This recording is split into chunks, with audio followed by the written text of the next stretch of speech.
শনিবার আসাম সফরে এসে প্রথমে জাবুয়া বিমান ঘাঁটিতে পৌঁছান এবং সেখান থেকে ডিব্রুগড়ের মোরান বাইপাসে নির্মিত ইএলএফ স্ট্রিপ পরিদর্শন করেন প্রধানমন্ত্রী নরেন্দ্র মোদী। ভারতীয় বিমান বাহিনীর একটি C-130 পরিবহন বিমানে চড়ে সরাসরি হাইওয়ে ভিত্তিক এই বিমান অবতরণ সুবিধার কার্যকারিতা প্রত্যক্ষ করেন তিনি। ডিব্রুগড়ের কাছে NH-127 এর 4.4 কিলোমিটার অংশে নির্মিত এই ইএলএফ দেশের প্রথম দ্বৈত ব্যবহারযোগ্য অবকাঠামো, যেখানে ওঠা নামা করতে পারে সামরিক ও বেসামরিক উভয় ধরনের বিমান।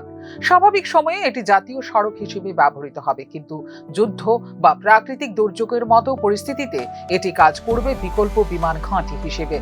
40 টন পর্যন্ত যুদ্ধ বিমান এবং 74 টন পর্যন্ত সর্বোচ্চ টেক অফ ওজনের পরিবহন বিমান পরিচালনার সক্ষমতা এই স্ট্রিপকে একটি ফোর্স মাল্টিপ্লায়ার করে তুলেছে উত্তর পূর্বাঞ্চলে। উত্তর পূর্ব ভারতের ভৌগোলিক অবস্থান দীর্ঘদিন ধরেই প্রতিরক্ষা কৌশলের কেন্দ্রবিন্দু। বাস্তব নিয়ন্ত্রণ রেখা বা LAC ঘিরে ভারত চীন সম্পর্কের টানাপোড়েনের প্রেক্ষিতে সীমান্তবর্তী অঞ্চলে দ্রুত সেনা ও রসদ মোতায়েনের সক্ষমতা এখন অগ্রাধিকার। এই প্রেক্ষাপটে মোরান ইএলএফ এর অবস্থান বিশেষ তাৎপর্যপূর্ণ। সীমান্ত থেকে তুলনামূলক নিকটবর্তী হওয়ায় এটি দ্রুত প্রতিক্রিয়া এবং এয়ার মোবিলিটি অপারেশনে রাখতে পারে গুরুত্বপূর্ণ ভূমিকা। এদিন প্রধানমন্ত্রীর উপস্থিতিতে 16টি যুদ্ধ বিমান শক্তি প্রদর্শন করে আকাশে। এর মধ্যে ছিল অত্যাধুনিক রাফালে এবং সুখী Su-30 Mk2। প্রায় 30 মিনিটের এই মহড়ায় হাইওয়ে থেকে অবতরণ ও উড়য়নের প্রদর্শনী দেখানো হয়, যা কার্যত হাইওয়ে টু এয়ারবেস কনসেপ্টের সফল বাস্তবায়ন।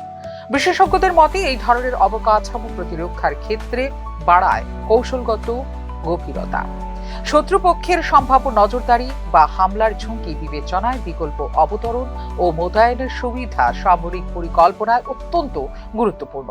একই সঙ্গে প্রাকৃতিক দুর্যোগ প্রবণ উত্তর পূর্বাঞ্চলে দ্রুত ত্রাণ ও উদ্ধার কার্যক্রম চালানোর ক্ষেত্রেও কার্যকর হবে এটি। ইএলএফ দ্বৈত ব্যবহার মডেলের উপর ভিত্তি করে নির্মাণ করা হয়, যেখানে সাধারণ নাগরিক অবকাঠামো সামরিক কাজে ব্যবহৃত হতে পারে প্রয়োজনে। এতে অতিরিক্ত জমি অধিগ্রহণ বা পৃথক বিমান ঘাঁটি নির্মাণের প্রয়োজন কমে এবং ব্যয় থাকে নিয়ন্ত্রিত। পাশাপাশি এটি দেশের আরো গতিশীল ও নমনীয় করে তোলে প্রতিরক্ষা প্রস্তুতিকে।